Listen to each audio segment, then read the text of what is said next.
urupfu nicyo kintu kiza kikadutungura kikadutwara umuntu wacu twakundaga, nyamara nta umenya umunsi n'igihe ushobora kuzira. Twese turi abantu twararemwe, gusa ikintu kimwe kitubabaza mu buzima ni kimwe, ni urupfu ruza rutunguranye rudateguje. Nitwa JC, uri kuri Mwarimu TV. Aka kanya ndi kukwereka umuhango wo gusezera bwa nyuma umubyeyi wabyaraga umuhungu witwa Migi, umuhungu wamenyekanye cyane ariko uyu munsi akaba ari umugabo wubatse, wamenyekanye cyane mu Rwanda ubwo yakinaga umupira w'amaguru mu ikipe y'Amavubi. Utarakanda subscribe wabikora ndetse ugakanda share. Nitwa JC. Pasikazi ni umubyeyi ubyara umuhungu witwa Migi cyangwa se Mugiraneza Jean Baptiste, wakinnye umupira w'amaguru cyane mu Rwanda, uramuzi. Gusa uyu munsi ari kubarizwa hano mu Rwanda bitewe n'uko yaje gusezera bwa nyuma ku mubyeyi we.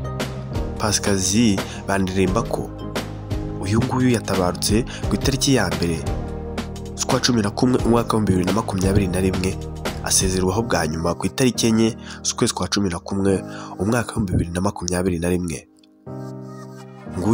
Nguko byari bimeze, amarira menshi cyane n'agahinda nibyo byari bihari. Migi yagaragaje agahinda kenshi atewe no kuba umubyeyi ugiye hakiri kare atamushimishije ndetse nganamwiture, kuko yagaragaje ukuntu yayaga acuruza agataro kera kugira ngo babashe kubona icyo barya. Yabitayeho bihagije mu bushobozi buke yari afite.